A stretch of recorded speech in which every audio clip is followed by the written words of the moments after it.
and the marhumin of all the Muslimin across the world, especially those in Gaza and elsewhere that may be dealing with suffering.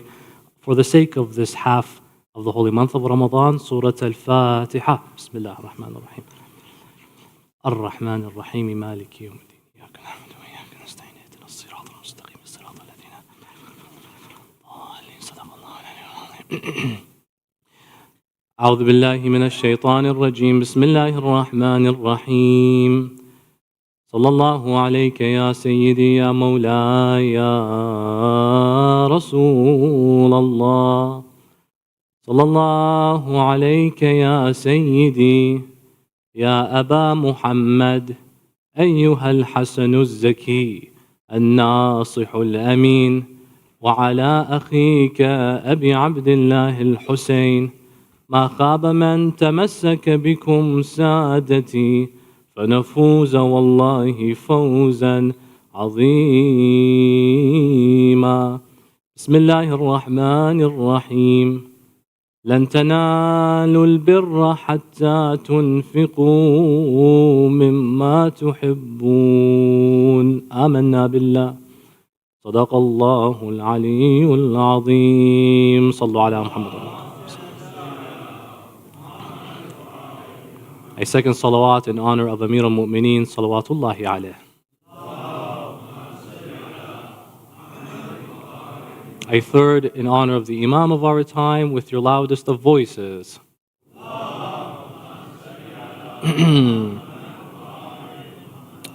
Distinguished brothers and sisters, my elders, my fathers, my uncles, my mothers, Assalamu alaikum wa rahmatullahi ta'ala wa barakatuh. In light of the recent birth anniversary of Kareem Ahlul-bayt, the second Imam of Ahlul-bayt, the first to make the Holy Prophet of Islam a grandfather, let us take some pearls of wisdom from his life that has gone far understudied. In today's society, there are even slogans that almost insist on skipping him. Haven't you heard? Live like Ali, die like Hussein. What happened to the man in the middle? What happened to the Imam in the middle? Live like Ali, beautiful. Die like Hussein, inshallah. Be foresighted like Hassan al-Mujtaba. Have basira and wisdom like Kareem Ahlul-bayt. Be generous, philanthropic, charitable. All of this you could add, but even today, we see that there's a trend to almost skip the Imam alayhi salam. And that's not because of the Imam, it's because of us. We have gone far, but not learned and studied well this legendary figure of philanthropy, charity, and utmost wisdom. If anything, Imam al-Mujtaba manifested in those years, the 10 years of his imamah, or the entirety of his 47 years of existence, these are the qualities. Philanthropy, charity, and wisdom. He's an outrider of wisdom. All of these equal justice at the end of the day. In this world, we find we are lacking these qualities. How many are begging? How many are starving because they don't have those near them that have an eye of justice? And the lack of justice leads to the need of charity. In the world, you can look at Palestine, you can look elsewhere. How many efforts are now popping up to charitably provide and give and contribute? Why? Because there's a lack of justice. Anytime you see a lack of this quality, adala, justice, equity, equality, the solution to it is only one thing: generosity. The human is an interesting creature because if you don't give them reason to be generous, then they won't do so unless they have a heart of gold. Because such individuals who have hearts of gold, the golden heart, if you think of gold, subhanallah, it is so malleable compared to any other element. I even read, scientifically, gold to the amount of a match. Think of like a matchbox. How thin that is, not like, if you keep pressing onto it, it can make a field the size of a tennis court. That's how malleable that element is, subhanallah. We need to have our hearts like the heart of gold. Why? Because the heart, Allah created it with the purpose of being touched and affected. Everything around you should at least make you ponder and think. Don't be hard-hearted, as the Holy Quran says, that there are people, their qalb is like ashaddu qaswa. It's like qaswat al-qalb, bal ashad. Rather, it's more hardened, that if anything hits it, it just bounces back off. It doesn't mind. It doesn't care. No, have a heart that's malleable. Hence, it's called from the etymology, qalb, tanqalab. It flips, iqlab, inqilab. You hear the word revolution sometimes when you study, for example, revolts and coup d'etats and all of these. You always see in the Arabic and even in the Farsi, inqilab. What does inqilab mean? لأن انقلبت الشيء على نفسها. So something flipped. Hence the heart, qalb. It can also flip, but you have to be human. You need to have a heart. Some people, subhanAllah, they've replaced that with a stone. They see scenes, they don't do anything. And when they do something, they want something in return. The teachings of the man that we are celebrating in the past few days, his anniversary, his birth, alayhi salam, gives us this solution. There are those, if you record them, they will give you. There are those, if they don't see a recording, but they see an opportunity to have their name put on the wall of contributors, then they will give. They just want some form of recognition. If we became more Quran literate in our lives, we would have not skipped the ayah, وَمَن يَعْمَلْ مِثْقَالَ ذَرَّةٍ خَيْرًا يَرَى. Allah will see even the atom's weight of good that you do. Don't worry about him or her. Forget them. Rabbul Alameen sees everything. But you need an example in your life. Who can I go back to that showed me this can be the case?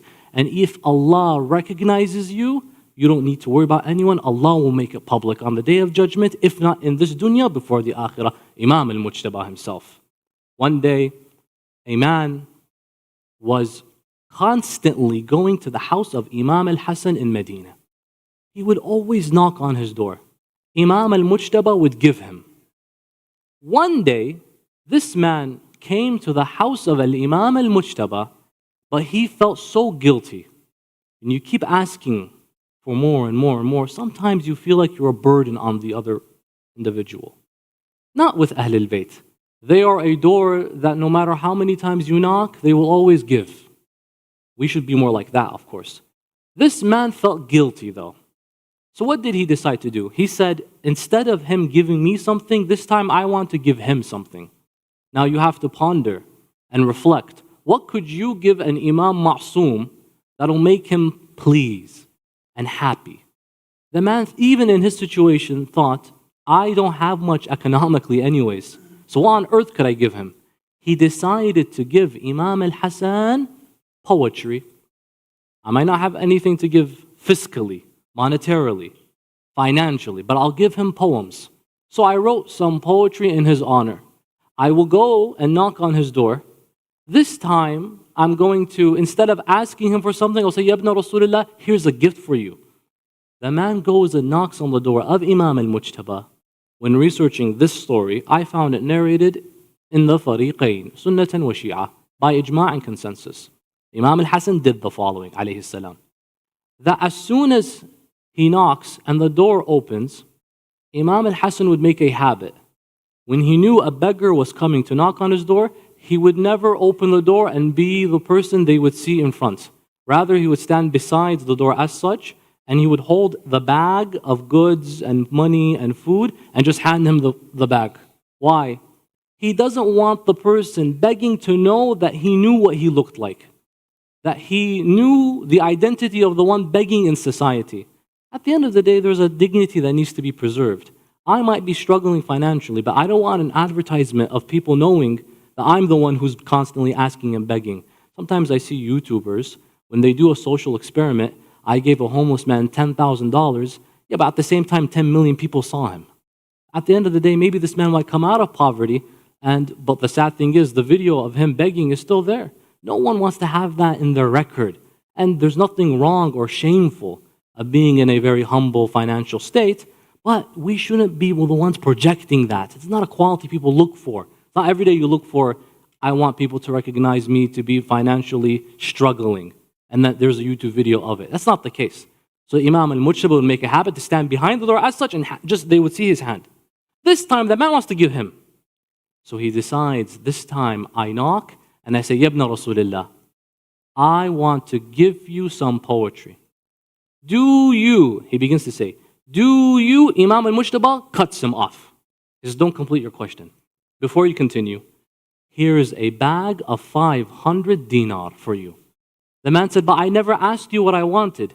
Imam al-Hassan continued the sentence for him. You wanted to gift me something, I know. I can feel it in your mood, that you feel like you owe me something.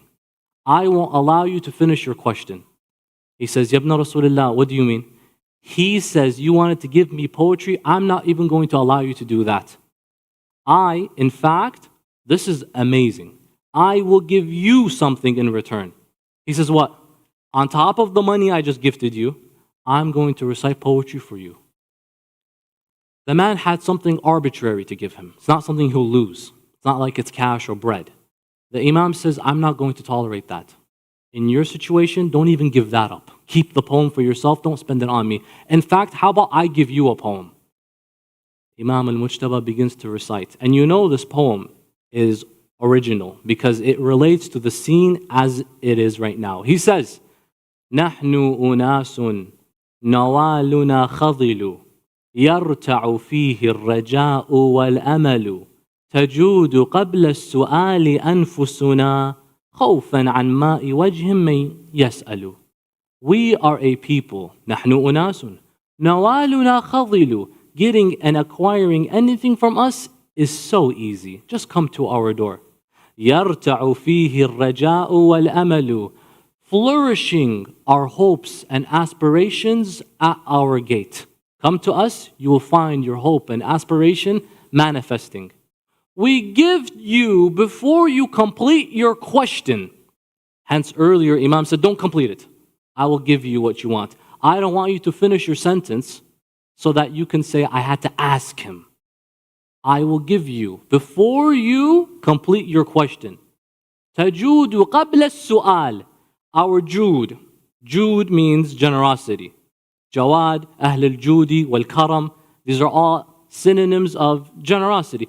Tajudu, it's an adverb now. It's being put into action. Tajudu qabla su'al. Before the question, anfusuna, our generosity is manifested before you even ask your question. Why? This is the biggest part right here. خوفا عن ماء وجه من يسأل. Imam used an idiom.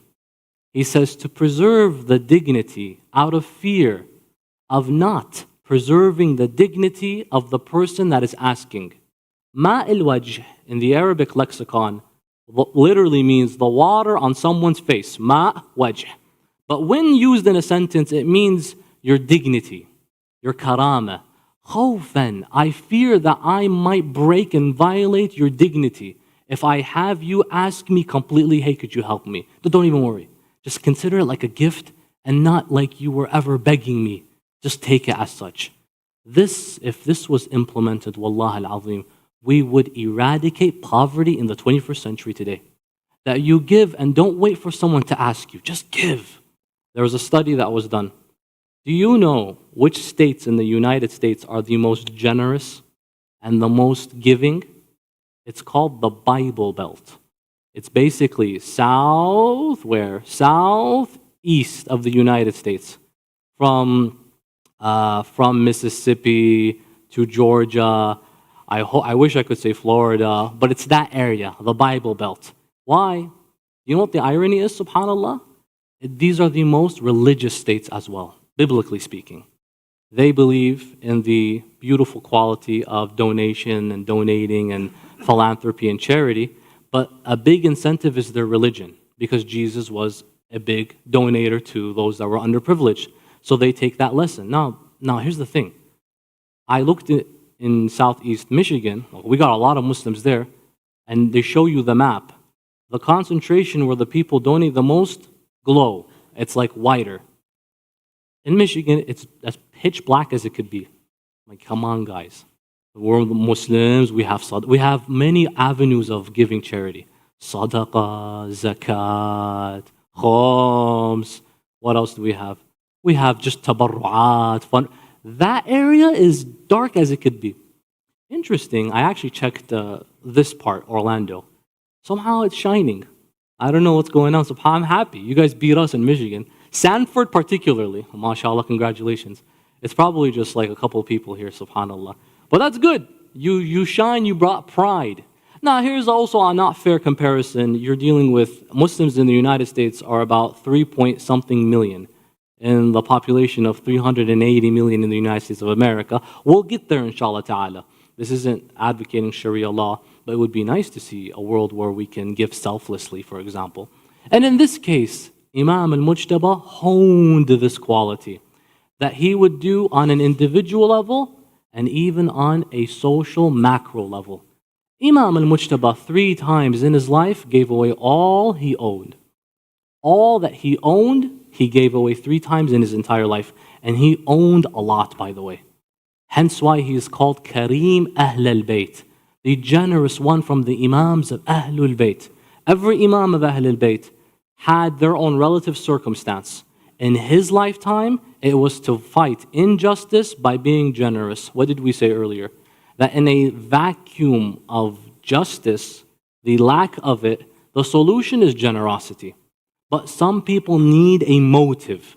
If you convince them that you'll be seen, they'll do it. If you tell them that there is an ajr, an award for you, they'll do it. And honestly, there's no shame in that. To motivate and incentivize someone to be more generous, if it's going to take a little plaque here, here's your name on it. But don't take your award from the makhluq, take it from the khaliq. There's a hadith Qudsi, a sanctified hadith by God, extra Quranic words. These are not in the Quran. Whereby Allah tabaraka wa ta'ala says, إِذَا أَشْرَكَ عَبْدِي أَحَدًا مَعًا تَرَكْتَهُ لِشَرِيكَهِ.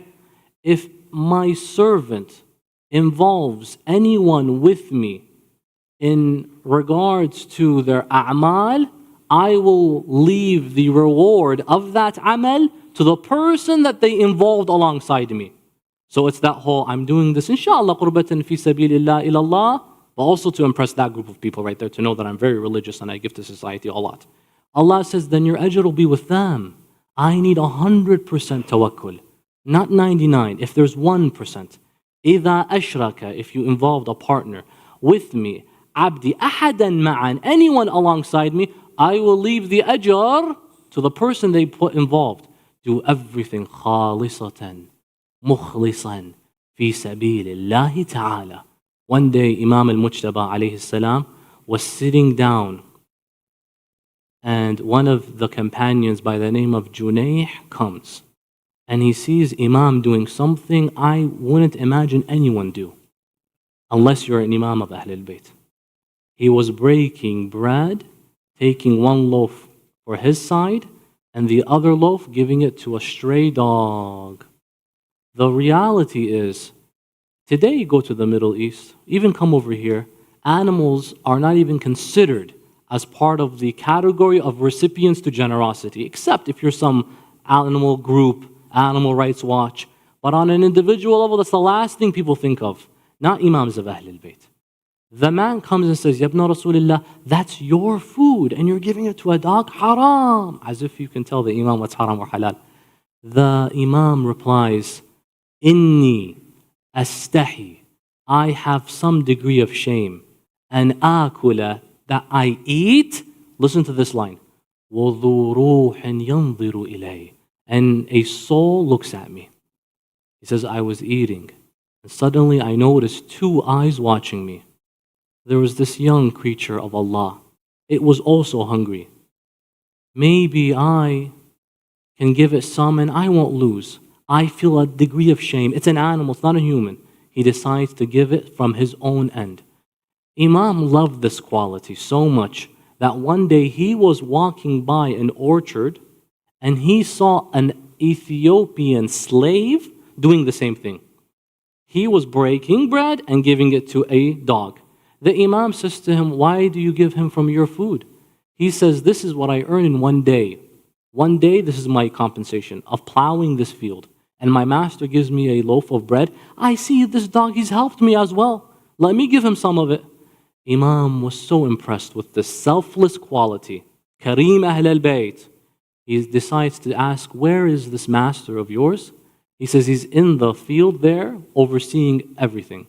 Imam goes to the man and he says to him, peace be upon you, that slave of yours, I'm interested in purchasing him.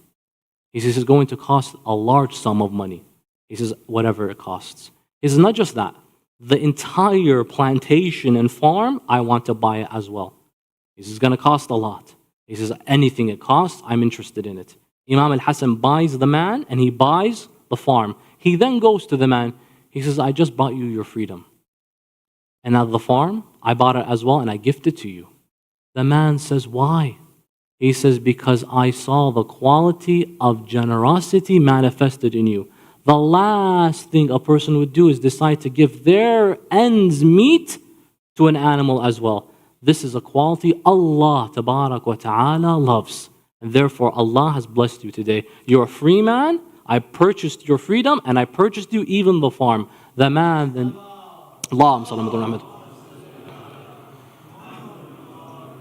The man then says, Allah a'lam hayth yaj'al risalata. Surely God knows definitely where He puts His message. It's in you people, subhanallah. Ahlul-bayt al-nubuwa wa mahbit al-wahy. Then Imam al-Mujtaba alayhi salam uses generosity to fight back against oppression as well. Not just to fight against what? The lack of justice in people who are malnourished, marginalized, ostracized. He sees a taghut like Muawiyah and he says, through generosity, I will bring you down. In Umrah, Muawiyah ibn Abi Sufyan came from Sham to go to Mecca. And he assembled a conference with the aristocrats of Mecca and Medina. In front of them is Imam al-Hassan alayhi salam. He brings him inside and he makes sure he's the last one to enter this big tent, the Saqifa, a large gathering, and Muawiyah is sitting at the end of it. And they're all chilling and enjoying each other's company. And then he says, go call him now. Imam al-Hassan comes in at the end, so he comes in last when everyone's already seated down so that Muawiyah can put on a show. He looks at him and he says, Ahlan, Ahlan, ya ibn Aba Turab, khudha wa ana ibn Hindin. Oh, welcome, welcome, O son of Abu Turab. Take this, and I am the son of Hind. That's if it's something to be proud of, yani. Take this. What does he throw at him?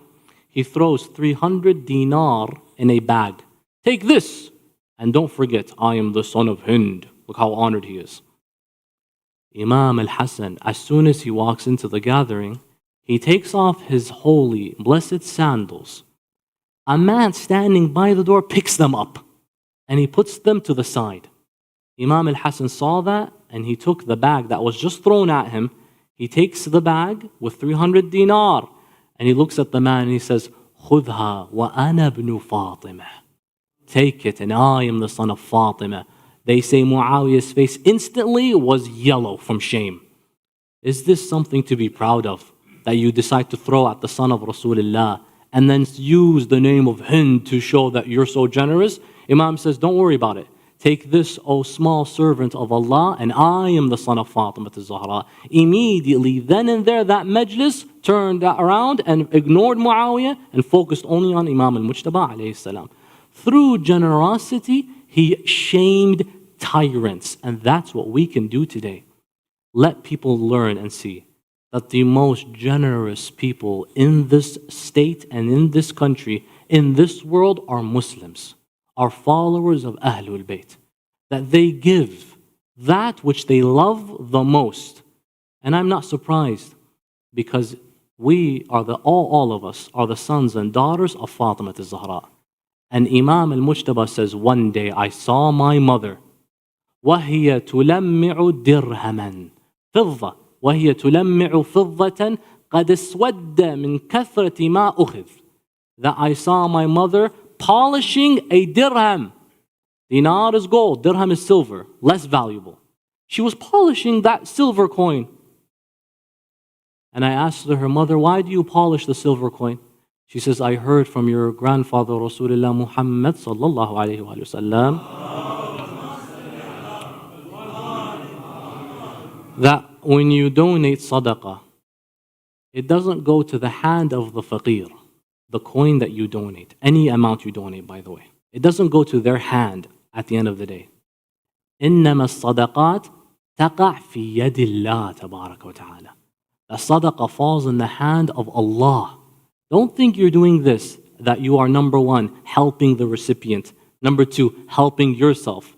It's at the end of the day, you are getting closer to Allah. So whatever I decided to give in the way of Allah, I want to make sure it looks best. Otherwise, an unpolished fidda coin is not going to lose value just because it's dirty. I'm sure many people here, even if the $100 bill is scratched up and written on it, they're going to still look at it and worship it to the way as if it's literally diamonds and gems. But at the end of the day, ladies, all I say is that, listen, if it goes in the hand of God, metaphorically speaking, yadullah fawqa aydihim, the Quran makes mention, then I want to make sure whatever I give fi sabilillah is always in the best, pristine condition. Why? Because I've also read the Quran. لَن تَنَالُوا الْبِرَّ حَتَّى تُنْفِقُوا مِمَّا تُحِبُّونَ. You will never attain satisfaction from Allah until you give from that which you, Allah says it, love. If you love it, just let it go. Let it go.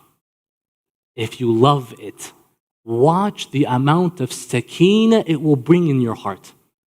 It's going to be difficult, but just let it go like that. If you love it, not if you, I can do away with it. La la la la. Say, look around what you own. I really like that. That pair of clothing, that necklace, I love it a lot. Allah says, you will never attain birr, which is the highest level of satisfaction in the eyes of Rabbil Alameen. حَتَّى تُنْفِقُوا مِمَّا تُحِبْ حُب. With what you love, you give it away. If you give that which you love, Allah will say, you have attained birr, which is complete satisfaction from me. Look at one thing you own, because wallah, subhanallah, once you give that one thing you think you love the most, something else that you love the most pops up randomly. I thought it was this. Now, it turns out it's that. And then at the end of the day, it turns out it was nothing material. Keep giving. It turns out it was never material. It was always social pressure telling you that your love and faith rests in that capitalistic, monetary, physical, materialistic thing. Once you give it away, you will find true hub in your obedience to Allah subhanahu wa ta'ala. And give one. Allah sees it in the Holy Quran as if you gave it in 7. Rather, the 7 break up into 7 stalks, each stalk having 100 seeds. سبع سنابل في كل سنبلة 100 حبة. That's 700 rate of return in your investment. Give me Dow Jones, give me stock market, give me any type of stock investment fund, hedge fund. Nothing competes to if you give $1, you get 700 in return. Allah says, and that's the bare bone minimum. How does He end the ayah? Wallah yudha'if man yasha. Allah increases however He decides. But that's the bare bone minimum. Let us give in the way of Allah subhanahu wa ta'ala so that we become closer to Kareem Ahlul-bayt, so that we can eradicate all forms of injustice in this world. By giving, you fill the vacancy of injustice with justice. You bring pride to the way of Allah and Islam Ahlul-bayt, and ultimately you become beacons of examples that the outrider of justice, Kareem Ahlul-bayt, Al-Imam Al-Mujtaba was, and inshallah ta'ala you will be given his shafa'ah by being more like him. نسأل الله تعالى أن يباركنا في هذه الليلة المباركة ذكرى ولادة كريم أهل البيت. اللهم ارزقنا زيارته في الدنيا يا الله وشفاعته في الآخرة. اللهم بارك لنا في شهر رمضان الكريم.